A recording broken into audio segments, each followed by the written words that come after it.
नई दिल्ली में 3 फरवरी को हुए कार एक्सीडेंट मामले में नाबालिग आरोपी के पिता का बयान सामने आया। उन्होंने बातचीत में कहा कि घटना के समय वे शहर से बाहर थे और बेटे ने नादानी में कार की चाबियां ले ली होंगी। उन्होंने खुद को बेहद शर्मिंदा बताते हुए कहा कि पीड़ित की मां को संदेश भेजकर माफी मांगी है और जीवन भर माफी मांगने को तैयार है।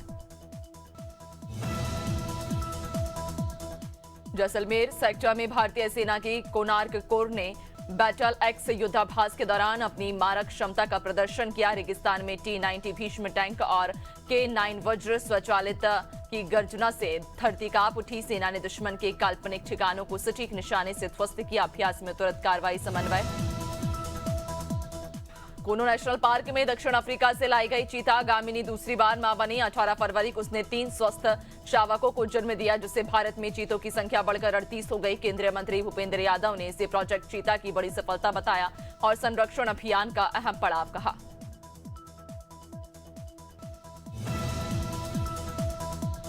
गंभीर अपराधों में सजा घटाकर मुआवजा बढ़ाने की प्रवृत्ति पर सुप्रीम कोर्ट ऑफ इंडिया ने कड़ी आपत्ति जताई। मदुरै हाईकोर्ट के एक बड़े फैसले को रद्द करते हुए अदालत ने कहा, आरोपी सिर्फ पैसा देकर जिम्मेदारी से नहीं बच सकते। जस्टिस राजेश बिंदल और विजय बिश्नोई की पीठ ने कहा कि सजा का उद्देश्य अपराध के प्रति भय पैदा करना है, न कि उसे कमजोर करना।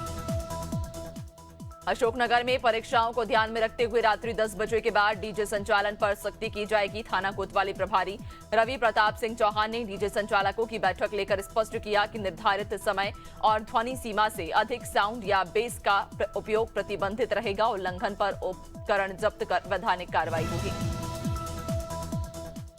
लांजी थाना क्षेत्र के ग्राम घोटी घुसमारा में तेज रफ्तार पिकअप ने बाइक सवार दंपत्ति को टक्कर मार दी। टक्कर के बाद वाहन बिजली के खंभे से जा भिड़ा। हादसे में 60 वर्षीय वृद्ध की मौके पर मौत हो गई, जबकि उनकी पत्नी गंभीर रूप से घायल है। उन्हें सिविल अस्पताल में गोंदिया रेफर किया गया। आरोपी चालक वाहन छोड़कर फरार हो गया। पुलिस जांच में जुटी है। चंदला क्षेत्र में 4 दिन से लापता 17 वर्षीय नाबालिग युवती का शव संदिग्ध हालत में तालाब में मिला। मामला गौरीहार थाना क्षेत्र का। परिजनों ने 15 फरवरी को गुमशुदगी दर्ज कराई थी। आज सुबह सरपंच भूपेंद्र ने तालाब में शव होने की सूचना दी। पुलिस ने शव कब्जे में लेकर पोस्टमार्टम के लिए भेज दिया। मामले को गंभीर मानते हुए जांच जारी है। दमोह में कोतवाली पुलिस ने साइकिल चोरी के मामले में बड़ी कार्रवाई करते हुए 70,000 रुपए कीमत की 7 चोरी की साइकिल बरामद की। थाना प्रभारी निरीक्षक मनीष कुमार के नेतृत्व में पुलिस ने खजरी मोहल्ले में दबिश देकर आरोपी आशीष पटेल को गिरफ्तार किया। पूछताछ में उसने सार्वजनिक स्थानों से साइकिल चोरी करना कबूल किया।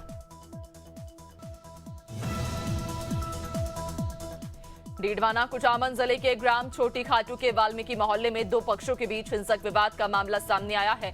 सोशल मीडिया पर वायरल वीडियो में पुलिस की मौजूदगी में मारपीट होती दिख रही। विवाद 12 फरवरी को रास्ता रोककर मारपीट से शुरू हुआ, जबकि 13 फरवरी को घर में घुसकर पत्थरबाजी और तोड़फोड़ की गई। कई लोग इस दौरान घायल हुए।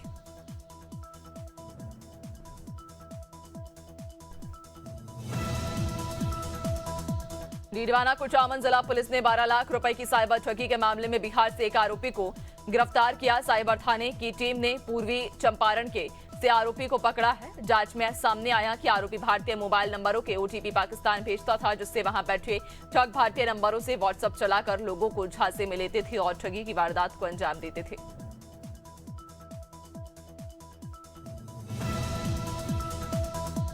झाबुआ के ग्राम माचलिया झिर में बाबा देव, सावन माता और भेरू बाबा से जुड़े धार्मिक स्थल की भूमि के पट्टे जारी होने पर ग्रामीणों में आक्रोश है। ग्रामीण जनसुनवाई में कलेक्टर कार्यालय पहुंचे और पट्टे निरस्त करने की मांग की। उनका कहना कि ये भूमि वर्षों से पूजा अर्चना का केंद्र है। ग्रामीणों ने देवभूमि को भेरू बाबा के नाम घोषित करने की मांग की। कोरबा में धान बिक्री सीजन को देखते हुए बैंक सुरक्षा और जन जागरूकता बैठक आयोजित की गई। थाना प्रभारी ने बताया, भीड़भाड़ के दौरान उठाईगिरी की घटनाएं बढ़ सकती हैं, इसलिए संदिग्ध व्यक्तियों पर नजर और बैंकों के बाहर तक सीसीटीवी निगरानी सुनिश्चित की जा रही। जागरूकता वाहन गांव-गांव पहुंचकर लोगों को सतर्क कर रहा है। कोरबा के घंटाघर चौक पर देर रात शराब के नशे में कार चला रहे युवकों ने वाहन डिवाइडर पर चढ़ा दिया। टक्कर के बाद कार क्षतिग्रस्त हो गई। आरोप है कि पहचान छिपाने के लिए नंबर प्लेट उखाड़ने की कोशिश की गई। सूचना पर डायल 112 और मानिकपुर पुलिस मौके पर पहुंची और वाहन से शराब की बोतलें जब्त की। पुलिस अधीक्षक ने मामले में सख्त कार्रवाई के निर्देश दिए। मथुरा के गोवर्धन तहसील स्थित गांव पलसो में शॉर्ट सर्किट से लगी भीषण आग ने शादी वाले घर की खुशियां मातम में बदल दी। रात करीब 3 बजे लगी आग में बेटी के दहेज का सामान, जेवर और बारात के लिए रखा राशन जलकर राख हो गया। ग्रामीणों ने मशक्कत के बाद आग पर काबू पाया। पीड़ित पिता हरीश चंद्र ने बेटी की शादी के लिए प्रशासन और समाज से।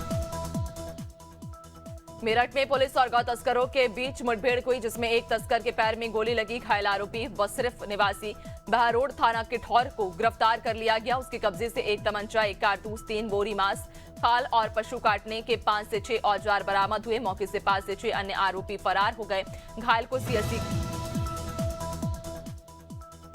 प्रतापगढ़ के रानीगंज में एसडीएम के स्थानांतरण को लेकर अधिवक्ताओं का आंदोलन तेज हो गया। 14 दिनों से चल रहा क्रमिक अनशन अब भूख हड़ताल में बदल गया है। कई अधिवक्ताओं की तबीयत बिगड़ने की सूचना है। अधिवक्ता अजय त्रिपाठी ने चेतावनी दी कि मांगे पूरी न होने पर आंदोलन जारी रहेगा। प्रशासन से वार्ता कर समाधान निकालने की मांग की गई।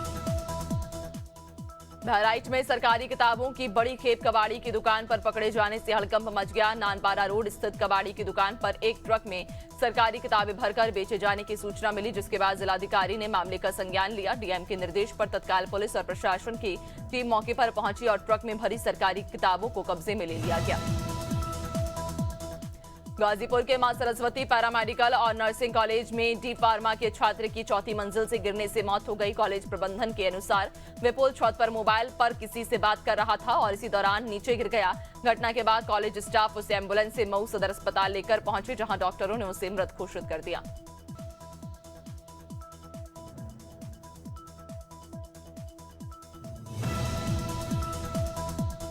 हरिद्वार में कुंभ मेला 2027 की तैयारियां जारी। केंद्रीय गृह मंत्री अमित शाह के प्रस्तावित दौरे से पहले प्रशासन सक्रिय नजर आ रहा।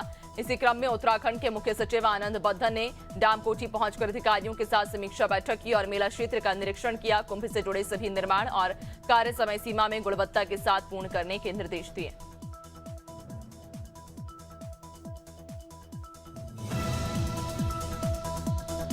जालौन पुलिस ने अपहरण के बाद हुई हत्या का खुलासा करते हुए 6 आरोपियों को गिरफ्तार किया। ये कार्रवाई उच्च अधिकारियों के निर्देश पर एसओजी और सर्विलांस टीम की मदद से की गई। पुलिस के मुताबिक 14 फरवरी 2026 को अपहरण के बाद हत्या की घटना सामने आई थी, जिसके बाद टीमों ने तेजी से जांच शुरू की।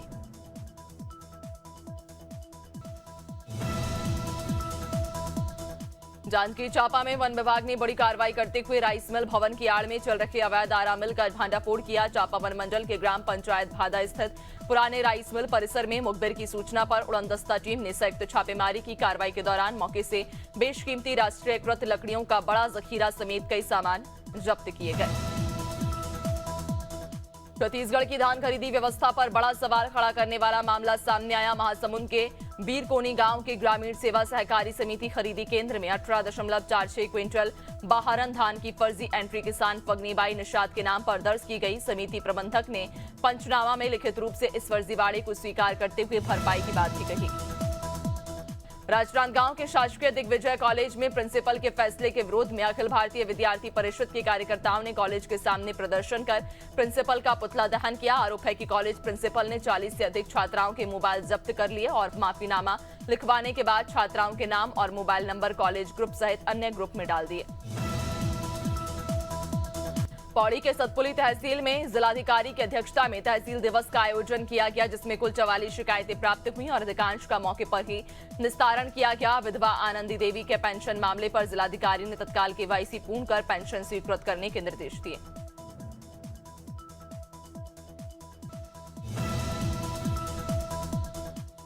कोरबा में एक युवक ने खुद के गले पर चाकू से हमला कर लिया और खून से लथपथ हालत में भागते समय कुएं में गिर गया। घटना सिविल लाइन थाना क्षेत्र के बेंदरकोना की, जहां ग्रामीणों ने मौके पर पहुंचकर युवक को कुएं से बाहर निकाला। डायल 112 की टीम ने युवक को मेडिकल कॉलेज अस्पताल पहुंचाया, जहां युवक की हालत गंभीर बताई जा रही।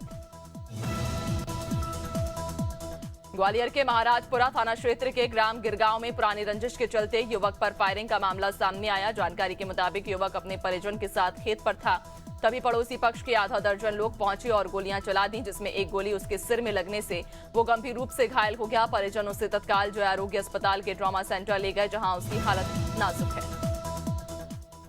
शेयर बाजार में शुरुआती कारोबार में गिरावट देखी गई। बीएसई सेंसेक्स 200 अंकों से ज्यादा फिसलकर 83,250 के स्तर पर खुला। निफ्टी 50 भी करीब 50 अंक लुढ़ककर 25,650 पर खुला। आईटी और एनर्जी सेक्टर में बिकवाली हावी रही। Infosys, tech Mahindra, HCL technologies और टीसीएस के शेयर करीब 2% तक गिरे। दुनिया भर में वीडियो प्लेटफॉर्म यूट्यूब की सर्विस करीब 1.5 घंटे तक बाधित रही, जिससे लाखों यूजर्स प्रभावित हुए। डाउन डिटेक्टर के अनुसार सुबह लगभग 6:20 से 8 बजे तक ऐप पर समथिंग वेंट रॉन्ग संदेश दिखाता रहा। मोबाइल ऐप में रिकमेंडेशन सिस्टम में खराबी के चलते वीडियो लोड नहीं हो रहे थे। हालांकि वेबसाइट आंशिक रूप से काम करती रही। प्रधानमंत्री नरेंद्र मोदी ने कहा, भारत आर्टिफिशियल इंटेलिजेंस का केवल उपभोक्ता नहीं बल्कि निर्माता बनेगा। उन्होंने भरोसा दिलाया कि एआई रोजगार खत्म नहीं करेगा बल्कि नए अवसर पैदा करेगा। नई दिल्ली में आयोजित इंडिया एआई इंपैक्ट समिट 2026 के दौरान पीएम ने 2047 तक भारत को टॉप 3 एआई सुपर पावर बनाने का लक्ष्य दोहराया।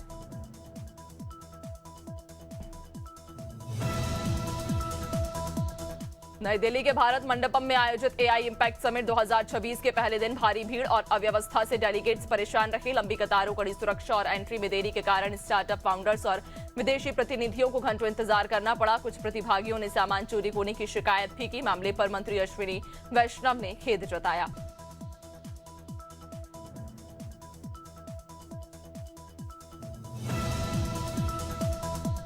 बुलियन बाजार के आंकड़ों के अनुसार 24 कैरेट सोना लगभग 1,53,050 पर पहुंच गया, जो कि पिछले कुछ दिनों में 6,000 तक गिर चुका है। वहीं चांदी का भाव भी 2,33,000 प्रति किलोग्राम तक सस्ता हुआ, जिससे आज करीब 8,000 की गिरावट दर्ज हुई। पिछले 4 दिनों में चांदी में कुल 33,000 और सोने में 6,000 तक की गिरावट आई है। बिल गेट्स के इंडिया एआई इंपैक्ट समिट 2026 में शामिल होने को लेकर चल रही अटकलों पर विराम लग गया। गेट्स फाउंडेशन के प्रवक्ता ने स्पष्ट किया कि निमंत्रण रद्द होने की खबरें गलत हैं। माइक्रोसॉफ्ट के को-फाउंडर तय शेड्यूल के अनुसार समिट में भाग लेंगे और कीनोट एड्रेस भी देंगे। आयोजकों के मुताबिक उनका सत्र एआई नवाचार और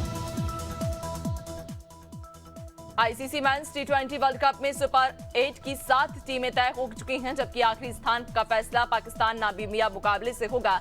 पाकिस्तान नेशनल क्रिकेट टीम जीतता है तो ग्रुप 2 में पहुंचेगा, लेकिन नामीबिया नेशनल क्रिकेट टीम जीत गई तो अमेरिका क्वालिफाई करेगा। India national cricket team group 1 में साउथ अफ्रीका, वेस्ट इंडीज और जिम्बाब्वे से भिड़ेगी। आईसीसी मेंस टी20 वर्ल्ड कप का 35वां मुकाबला पाकिस्तान नेशनल क्रिकेट टीम और नामीबिया नेशनल क्रिकेट टीम के बीच खेला जाएगा। मैच कोलंबो के सिनहालेस स्पोर्ट क्लब ग्राउंड में दोपहर 3 बजे से शुरू होगा। पाकिस्तान के लिए ये करो या मरो की स्थिति। नामीबिया जीती तो पाकिस्तान बाहर और अमेरिका सुपर 8 में पहुंच जाएगा। टी20 वर्ल्ड कप 2026 में नेपाल नेशनल क्रिकेट टीम ने ऐतिहासिक जीत दर्ज करते हुए स्कॉटलैंड को 7 विकेट से हराया। वानखेड़े स्टेडियम में खेले गए मैच में स्कॉटलैंड ने 170 रन बनाए। जवाब में नेपाल ने 19.2 ओवर में लक्ष्य हासिल कर लिया। दीपेंद्र सिंह एरी ने नाबाद 50 रन बनाए, जबकि सोमपाल कामी ने 3 विकेट लिए। पाकिस्तान के पूर्व प्रधानमंत्री इमरान खान की खराब सेहत को लेकर 5 देशों के 14 पूर्व अंतर्राष्ट्रीय कप्तानों ने सरकार को पत्र लिखा। अगस्त 2023 से जेल में बंद 73 वर्षीय इमरान के इलाज की मांग की गई। हस्ताक्षरकर्ताओं में सुनील गावस्कर और कपिल देव समेत कई दिग्गज शामिल। पत्र शहबाज शरीफ को भेजा गया। विराट कोहली और अनुष्का शर्मा वृंदावन में प्रेमानंद महाराज से मिलने पहुंचे। दोनों ने करीब 1 घंटे तक सत्संग सुना और भक्तों के साथ हाथ जोड़कर बैठे रहे। बाद में केली कुंज आश्रम में आशीर्वाद लिया। दंपति दिल्ली से मथुरा पहुंचे थे और होटल में ठहरे थे। सत्संग के बाद दोनों वापस दिल्ली लौट गए, जबकि बेटी वामिका इस दौरान साथ नहीं थी। मुंबई फिल्म इंडस्ट्री में फिल्म धुरंधर 2 की शूटिंग के दौरान सुरक्षा नियमों के उल्लंघन का मामला तूल पकड़ता जा रहा। सेट पर कथित लापरवाही को लेकर वर्कर्स की सुरक्षा पर गंभीर सवाल उठे। इस मुद्दे पर ऑल इंडियन सिने वर्कर्स एसोसिएशन ने कड़ा रुख अपनाते हुए साफ कहा, किसी भी कीमत पर कलाकारों और तकनीशियनों की जान से समझौता नहीं होगा।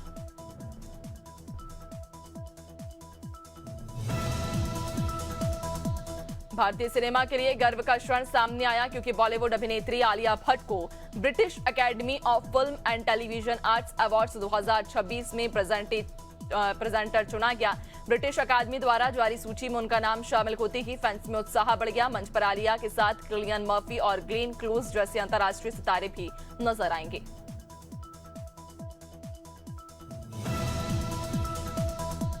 बॉलीवुड अभिनेता राजपाल यादव करीब 11 दिन बाद तिहाड़ जेल से रिहा हो गए। उन्होंने कहा, मुझ पर जो भी आरोप है उन पर कानूनी प्रक्रिया जारी है और सभी समर्थकों का धन्यवाद भी किया। राजपाल ने भरोसा जताया कि सच सामने आएगा और उन्होंने परिवार और प्रशंसकों के साथ खड़े रहने पर भी आभार व्यक्त किया। साउथ और बॉलीवुड में अपनी पहचान बना चुकी रश्मिका मंदाना का घर सादगी और लग्जरी का खूबसूरत मेल। उनके सोशल मीडिया पर अक्सर घर की झलक देखने को मिलती है, जहां वो अपने डॉगी ऑरा के साथ वक्त बिताती नजर आती हैं। बड़े टेरेस पर खुला आसमान और धूप इस स्पेस को खास बनाती हैं, जहां वो फोटो शूट भी कराती हैं। हिंदी सिनेमा के दिग्गज स्क्रीन राइटर सलीम खान की तबीयत बिगड़ने पर उन्हें लीलावती अस्पताल में भर्ती कराया गया। 90 वर्षीय सलीम उम्र संबंधी दिक्कतों से जूझ रहे। खबर मिलती कि उनके बेटे सलमान खान और अरबाज खान समेत पूरा परिवार अस्पताल पहुंचा। फिलहाल परिवार की ओर से स्वास्थ्य को लेकर कोई आधिकारिक बयान जारी नहीं हुआ है।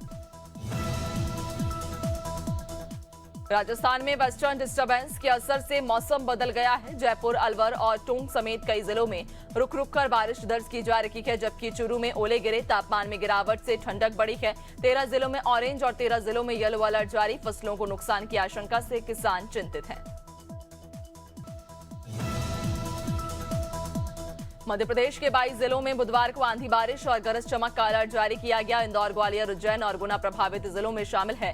रतलाम में मंगलवार रात बारिश हुई। 2 साइक्लोनिक सर्कुलेशन और 1 वेस्टर्न डिस्टर्बेंस के असर से मौसम में बदलाव की संभावना है।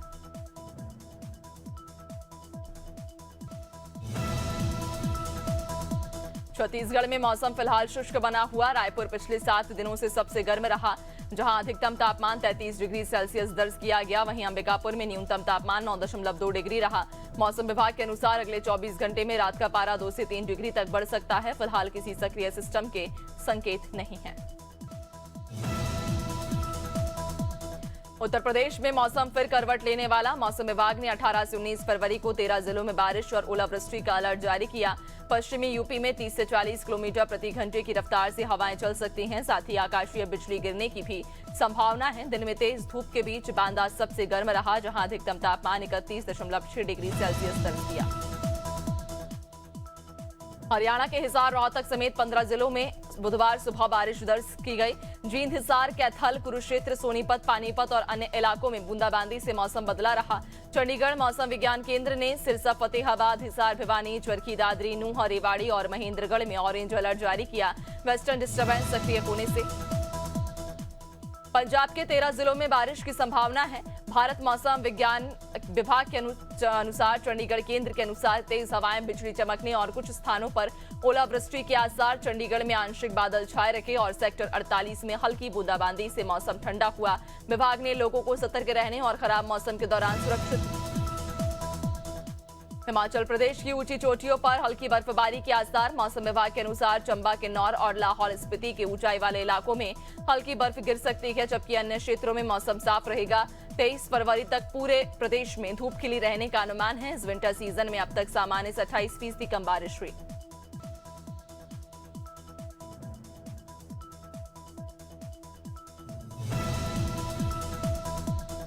उत्तराखंड में मौसम करवट ले सकता है। उत्तरकाशी, रुद्रप्रयाग, चमोली, बागेश्वर और पिथौरागढ़ के ऊंचाई वाले इलाकों में बारिश, बर्फबारी की संभावना है। मौसम विज्ञान केंद्र देहरादून के अनुसार 3300 मीटर से अधिक ऊंचाई पर बर्फ गिर सकती है। मैदानी क्षेत्रों में मौसम शुष्क रहेगा, जबकि देहरादून में बादल छाए रहने के आसार हैं।